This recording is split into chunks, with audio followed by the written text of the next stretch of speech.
በጣም አውሬ ሴት ነች። ምንድነው እያየሁ ያለሁት? እናቴ ምንድነው አለ? ምንድነው ወንድሜ? ምንድነው? በፍጹም ሊሆን አይችልም። እውነት ነው ልጄ፣ ሚስት ክፉ ነች፣ አውሬ ነች። ወንድዬ ዮዲት በጣም ክፉ ነች፣ አውሬ የሆነች ሴት ናት። በጣም ብዙ ጊዜ ላሳየህ ሞክሬ ነበር። አሁን ግን በአይነህ እያየኸው ነው። እኔ ደግሞ አብሮ አደጉ አለም እንዳልካት ራሷ የቀጠለችኝ ሰው። ይቅርታ አድርግልኝ ውዴ። እማዬ ይቅርታ እንዲያደርግልኝ ንገሩት። ይቅርታ ውዴ። እማዬ እባክዎትን ንገሩት፣ ይገለኛል። ወንድዬ ለምንድነው እንደሱ የምታይኝ? እባክህ። ዮዲት ጉዲት በድጋሚ ተዋረደች። መረጃው ለወንድዬ ደረሰ። ወንድዬ እንግዲህ ሁሉንም የዮዲትን ማንነት አውቋል ማለት ነው። አጋቹ አሳልፌ ሰጣችኋለሁ እንዳለ ተናግሮ አልቀርም፣ በተግባር አሳይቶታል ማለት ነው። ቪዲዮውን ለወንዶሰን አሳይቶታል። ወንዶሰን እንግዲህ ይሄማ ሊሆን አይችልም፣ ምንድን ነው የማየው ነገር እያለ እንግዲህ ከራሱ ጋር ክርክር ጀምሯል። ይሄ የማየው ነገር ምንድን ነው? ሊሆን አይችልም፣ ሊሆን አይችልም፣ እማዬ የማየው ምንድን ነው በማለት እንግዲህ በጣም እየጮኸ ነበረ። ቪዲዮውን እንግዲህ አሳይቶታል ማለት ነው። በምናየው እዚህ ጋር በምንመለከተው መልኩ አሳይቶታል። በጣም አዝኗል ወንዶሰን ማለት ነው። ወይዘሮ ወርቄ እንግዲህ አጋቹን ከፍ ዝቅ አድርጋ የራስ ጉዳይ ነው፣ 3 ሚሊዮን የማትወስድ ከሆነ ከዚህ በኋላ አስበህበት ብትደውልልኝ ይሻላል በማለት እንግዲህ መጥፎ ቃላትን ተናግረው ነበረ። ቀጥ ብሎ እንግዲህ ዮዲት ቤት ሄዶ ቪዲዮውን ለወንዶሰን አሳይቶታል። ምን ተፈጠረ የሚለውን እንግዲህ እስከ መጨረሻው አብረን የምናይ ይሆናል። ሰላም ጤና ይስጥልኝ ውድና የተከበራችሁ የቻናሌ ቤተሰቦች እንዴት አላችሁ? በያላችሁበት ሰላማችሁ ይብዛ። ለዚህ ቻናል አዲስ ከሆናችሁ ሰብስክራይብ እያደረጋችሁ ቤተሰብ ትሆኑ ዘንድ በአክብሮት ጋበዝኩኝ። የእናት ግፍ የሚለውን ድራማ እንግዲህ ወደ እናንተ ይዤላችሁ መጥቻለሁ። በዚህ ክፍል የዮዲትን ቅሌትና ውርደት የተመለከትንበት ድራማ ነው ማለት ነው። ምንም ቢሆን እንግዲህ ክፉዎች ጊዜ ሊወስድ ይችላል እንጂ እንደዚህ እንደሚጋለጡና እንደሚዋረዱ ሁላችንም እናውቃለን። ዮዲት እንግዲህ 3 ሚሊዮን ካልወሰድክ 23 ሚሊዮን ከየትም ልናመጣ አንችልም፣ የራስ ጉዳይ እያለች ስትሳደብ ነበረ። መሳደቧ እንግዲህ ምንም ለውጥ ሊያመጣላት አልቻለም። ቪዲዮ ወንዶሰን ጋር ደርሷል። ወንዶሰን እንግዲህ ዮዲትን ከቤት አባሯታል ማለት ነው። እስካሁን ስትቀልጅብኝ የነበረው እናቴን አላምን ያልኩት ለካ አንቺ ይህን ሁሉ ሴራ ከጀርባዬ እያሴርሽ ነበረ። እንደዚች አይነት ሴት ነው ወይ አብሬ ስኖር የነበረው በማለት እንግዲህ ዮዲትን ሲጥ አድርጎ ሊገላት ሲል ያው ገላጋይ ባለበት ስለሆነ እናትና አለም አሉ። እነሱ ገላግለውት አለም ይዛ እንግዲህ አስጥላታለች። ነገር ግን ቤት እንዳትኖር ከቤት ተባራለች ማለት ነው። ወንዶሰን በጣም ነው እየተናደደው። ከዚህም አልፎ ደግሞ ወንዶሰን ቪዲዮውን ባይኑ እያየ እሷ ግን ምን ትላለች? እማዬ ይቅርታ እንዲያደርግልኝ እባክዎትን ለምኑልኝ፣ ይሄ ሁሉ የኔ ስራ አይደለም ውሸት ነው እያለች አሁንም እንግዲህ አይን በአይን የታየ ቪዲዮ እየካደ ትገኛለች። ትክክለኛ ማንነቷን እንግዲህ በደንብ ደግሞ አረጋግጧል ማለት ነው። ቪዲዮ እየታየባት እንኳን ቪዲዮውን ባልየው በአይኗ እያየ እኔ አይደለሁኝም ይሄ ውሸት ነው እያለች እንግዲህ እየዋሸ ትገኛለች። ውሸት የለመደ ሰው፣ ማስመሰል የለመደ ሰው ህይወቱ በሞላ እንግዲህ ማስመሰል ነው። ያ እንግዲህ ሊያዋጣት አልቻለም። እስካሁን ድረስ ወንዶሰን የሰውን ምክር አልሰማም ብሎ ነበረ ሲታገሳት የነበረው። እሷን ነበረ ሲያምን የነበረው። የእሷን ማስመሰል ሁሌም ትክክል ነው ብሎ ነበረ የሚረዳው። በስተመጨረሻ እንግዲህ ተጋልጣለች ማለት ነው። እውነት ነው ልጄ ዮዲት አንተ እንደምታስባት ሴት አይደለችም። ከዚህ በፊትም እኮ ብለን ነበረ፣ አስመሳይ ናት፣ ክፉ ሴት ናት፣ እባብ ሴት ናት በማለት እንግዲህ እናትየዋም ጠበቅ አድርገው መስክረውላት ምስክር አጽንተዋል ማለት ነው። አንተ አልሰማ ብለኸኝ ነው እንጂ እኮ ወንድዬ ከዚህ በፊትም ልነግርህ ሞክሬ ነበረ። አሁን ግን በአይን ካየከው ይሄው ያለ እውነት ትክክለኛ የዮዲት ጉዲት ማንነት ይሄ ነው በማለት እንግዲህ ነግሯታል ማለት ነው። ተረቷል። ስለዚህ ዮዲት አበቃላት። አጋቹም እንግዲህ የልጅነት ጓደኛዬ አይደለችም ዮዲት፣ ይልቁኑ ዓለምን እንዳግት ገንዘብ የሰጠችኝ ናት። ዓለምን እንዳግት ገንዘብ ሰጥታ ዓለምን አግቻን ነበረ። ከዓለም ላይ ደግሞ ስልክ ተቀብዬ መረጃውን ሳይ እውነትም የዓለም ጥፋት ሳይሆን የእሷ ጥፋት መሆኑን አብልጬ ተረዳውኝ። ለዚህም ነው እሷን ሳግታት እሷ ደግሞ እናቷን መልሳ ያሰረችው በማለት እንግዲህ አጋቹም በጣም ጥሩ ሰው ነው። በነገራችን ላይ ያው ስሙ ነው አጋች እንጂ ጥሩ ሰው ነው። ክፉዎችን ቅጣት የሚሰጥ አጋች ነው። እንደዚህ አይነት አጋች ቢኖሩ በነገራችን ላይ ጥሩ ነው ብዬ አስባለሁ። ልክ ሰው ካገቱ በኋላ ማን ነው ወንጀለኛ የሚለውን በደንብ ቢያጣሩ፣ ለምንስ ታገተ ብለው ቢያጣሩ፣ ልክ ለምሳሌ አለም ጥፋት አጥፍታ ወንጀል ሰርታ አይደለም የታገተችው ምንድን ነው እውነትን ለማውጣት ስትታገል ነው ማለት ነው። እውነትን ለማውጣት የታገለችን ልጅ ደግሞ አጋቹ ረቷት፣ እሷ በነፃ ተፈታ። ወንጀለኞቹን የሰው ህይወት ሊያጠፉ የሚፈልጉትን ሰዎች እነሱ የእጃቸውን እንዲያገኙ በቁጥጥር ስር እንዲውሉ አስደርጋለኝ ማለት ነው። ስለዚህ አጋች በጣም መልካም ሰው ነው ማለት ነው።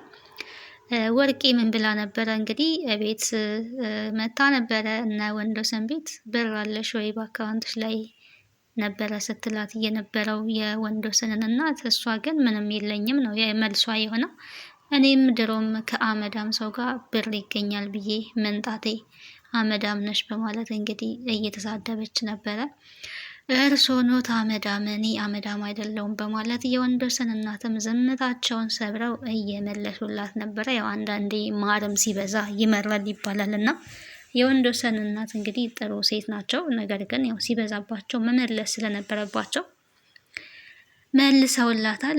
አመዳም ተብሎ አይሰደብም፣ ነውር ነው አመዳም ብላ እንግዲህ ወርቄ ትሳደባለች። የአመዳም የሚለው ስድብ እንግዲህ ለወርቄ ሲሆን ትክክል፣ ለሌላው ሰው ሲሆን ደግሞ ነውር የሚሆንበት አጋጣሚ እንዳለ እዚህ ጋር ተመልክተናል ማለት ነው። እግዚኦ የስድብ አይነት ትጠራላችሁ። ሰው እሷን መልሶ ሲሰድባት ነውር ይሆናል። እሷ ግን ካፏ በተደጋጋሚ ይሄ ቃል ሲወጣ እንደ መርቃት ነው የምታየው ወርቄ እንግዲህ ይህንን ገንዘብ ካጣች ወደ ቤቷ ተመልሳ ነበረ። አስቻለው ልጇ ደግሞ ከፀሐይ ጋር እንግዲህ ምን ብናደርግ ይሻላል በማለት ውይይት ላይ ነበሩ። ፀሐይ እንግዲህ ልረዳክ ብችል በጣም ደስ ይለኛል፣ ግን ይሄንን እኔ ልረዳክ አልችልም። አንተም መርዳት የምችልበት ነገር ምንም የለም በዚህ በቤት መሀል ላይ ነበር ስትል የነበረው እውነቷን ነው። ምናልባት በሀሳብ ልትረዳ ከቻለች ነው እንጂ 23 ሚሊዮን እንግዲህ በጣም ግብዳ ብር ነው ትላላችሁ። እንደዚህ ሲጠሩት ራሱ ቀላል አይደለም እና እንግዲህ በሰራችው ወንጀል የ23 ሚሊዮን ብር ዕዳ ነው የተገመተባት ወርቄ። ይህ ደግሞ እንግዲህ በለፈለፉ ይጠፉ ነው እና ራሷ በአፏ በለፈለፈችው፣ ሲቀጥል ደግሞ ሰውን ለመግደል ባደረገችው ሙከራ የተንኮል ውጤት እንግዲህ መጨረሻው ይሄ ሆኗል ማለት ነው። አስቻለው እና ፀሐይ እንግዲህ ምን ማድረግ አለብን የሚል ውይይትን ነው ሲወያዩ የነበሩት። እንግዲህ ፀሐይ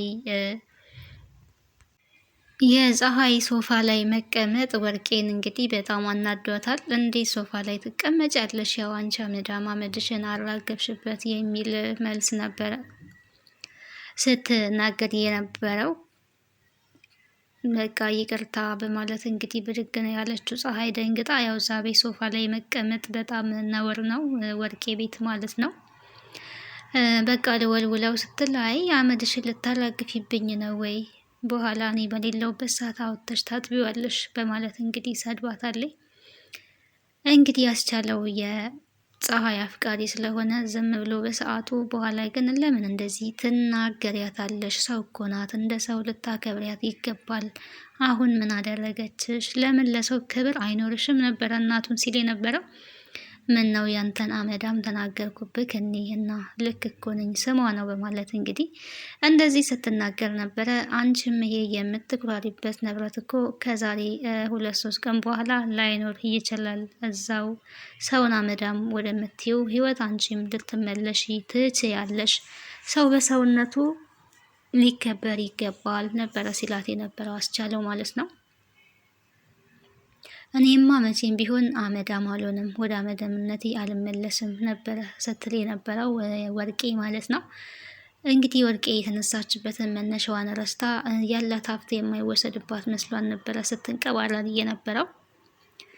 የትም አይቀርም ቤቱ እንዲሸጥ ደላላ አነጋገር ያለው። ስለዚህ ቤቱ ተሸጦ የሰውየው ያጋቹ 23 ሚሊዮን ብር መከፈል አለበት፣ አንቺ መታሰር የለብሽም ነው ሲላት የነበረው።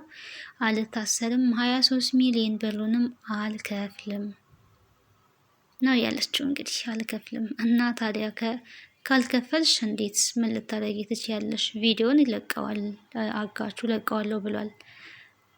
ወይ ደግሞ ትታሰሪያለሽ፣ ከምትታሰሪ ቪዲዮ ወጥቶ ከምትዋረጂ ቤቱ ቢሸጥ ይሻላል የሚል ምክር ነበረ ልጇ ያቀረበላትና እንደውም ደውልለትና ይንጣ፣ አሁን ላወራው ፈልጋለሁ፣ 3 ሚሊዮን ብር ይውሰድ፣ ከዛ በኋላ በዛ እንደራደራለን እንጂ 23 ሚሊዮን አልሰጠውም፣ እኔ ቤቴ እንዲሸጥ አልፈልግም የሚል ውሳኔ ነው የወሰነችው።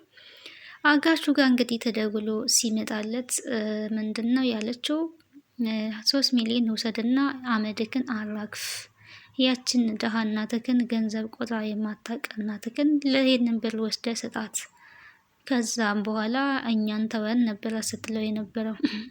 ከተነጋገርነው ገንዘብ ላይ አንዲት ገንዘብም እንድትቀነስ አልፈልግም፣ እሱን የሚያመጡ ከሆነ ያንጡ፣ ስምምነታችን ያናው ነው ያላቸውና አጋቹ እንግዲህ በስምምነቱ ላይ ምንም አይነት ድርድር እንደማይቀርብለት እንደማይፈልግ ደጋግሞ ተናግሯል ማለት ነው። ይልቁኑ ይሄንን የቀረበልክን ሲሳይ ከምታጣ ይሄንን ወስደ ብትሄድ ይሻላል፣ አለበለዚያ ግን እኔ አይመለከተኝም አመዳም በማለት እንግዲህ አጋቹንም ስትሳደብ ነበረ። ወርቄ እንግዲህ አፋውታለች። አሁን ላይ ሰሞኑን እየተሽቆጠቆጠች ነበረ። የስድብ መዓት ስታወርድበት አጋቹ ምንም አይነት ምላሽ አልሰጠም። ዝም ብሎ ከቤት ተነስቶ እንግዲህ ወጥቶ ነው ለወንዶሰን እንዳለ መረጃውን ያወጣው። የወርቄ ግምት ሶሻል ሚዲያ ላይ ቢለቀው ምን ይጠቀማል፣ 3 ሚሊዮኑን ቢወስድ ግን ይጠቀማል የሚል ሀሳብ ነበረ የመጣለት። አንተ ብትሆን እንደዛ ታደርጋለህ ወይ ብለዋለች አስቻለውም ማለት ነው። የቀረጽከውን ቪዲዮ ያለምንም ጥቅም ከምትለቀውና 3 ሚሊዮኑን ከምትወስድ የቱን ታደርጋለህ ቢባል እንግዲህ እኔ ብሆን ላላደርገው እችላለሁ፣ እሱ ግን እንደፈለገ ነው የሚያደርገው ብሏታል ማለት ነው። 3 ሚሊዮን ብትወስድ ነው ጥቅም ያለው እንጂ ሶሻል ሚዲያ ላይ ቪዲዮን ብትለቀው ምንም አይነት ጥቅም የለውም ነበር ስትል የነበረው ወርቄና ለእኔ እኛ ብንታሰርስ ምን ትጠቀማለህ ስትለው እኔ የምጠቀመው ከታሰራችሁ ፍትህ እውነትን ማለት ነው። ዓለምም እንግዲህ ስትታገል የነበረው ይሄ እውነት ይሄ ፍትህ እንዲወጣ ነበረና አሁንም እንግዲህ ወርቄ እንግዲህ እንዳለ መረጃ ወጥቷል። የልጇ ትዳርም ተበጥብጧል ማለት ነው። ይቀጥላል ደግሞ ወደ እሷም ይዞራል አጋቹ። ዓለምና አጋቹ እንግዲህ ያው አጋቹ ዓለምን አፍቅሯታል። የመጀመሪያዋ ታጋች አጋችን ፍቅር አስይዛ የወጣች ጀግና ሴት ፍቅሬን ተቀብለሻል ወይስ ምንድን ነው? ለምንድን ነው የምትሸሽኝ? እኔ ውስጥ ሆኜስ ለምንድን ነው ያልመጣሽው? በማለት እንግዲህ ሲወጣ እያናገራት ነበረ። እኔ ምንም አላሰብኩበትም። በአሁን ሰዓት ላይ ስለ ፍቅር ማሰብ አልፈልግም። አዋቃለሁኝ አንተ መልካም ሰው ነክ። ታግቼ ሳለው በጣም ብዙ ነገሮችን አድርገህልኛል፣ ግን በውለታ ታስሬ ላፈቅርህ አልችልም። ይህንን ማድረግ አልችልም ነበረ ስትለው የነበረው። እሱ ግን ፍቅሬን እንድትቀበይ ይፈልጋለሁ። እኔ መልካምነትሽ ገዝቶኛል። ይሄ መልካምነትሽ ደግሞ እንዳፈቅርሽ አድርጎኛል። ስለዚህ እንዳስጀመርሽኝ ታስጨርሽኛለሽ እያላት ይገኛል። እኔ ምንም ያስጀመርኩ ነገር የለም የማስጨርስክም ነገር የለም እያለ ትገኛለች። እንግዲህ ዓለም አላፈቀረችም፣ አጋቹ ደግሞ አፍቅሯታል። እዚህ ጋር ምን ሊሆን ይችላል የሚለው እንግዲህ በቀጣይ ነው ልናይ የምንችለው። ያው ፍቅር የጋራ ሲሆን ነው እንጂ አንድ ሰው አፍቅሮ በአንድ ሰው ብቻ የሚገፋ አይደለም። ያው ይሄ ግዛት ነው የሚሆነው። በአንድ ሰው ፍቅር ብቻ የሚመራ ህይወት አስቸጋሪ ነው።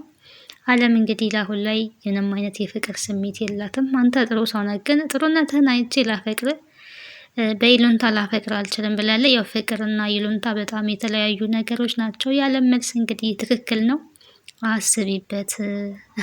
የኔን ሀሳብ የማትስማሚ ከሆነ ያው አግትሻለሁ ተብላለች። አጋሹ አሁን ላይ ትልቅ ሚስቴክ እየሰራ ነው። በቀጣይ እንግዲህ ምን ሊሆን ይችላል የሚለውን አብረን የምናይ ይሆናል። ለዛሬ በዚህ ጨርሳለሁ። ባይ ባይ። ስለነበረን ቆይታ አመሰግናለሁኝ።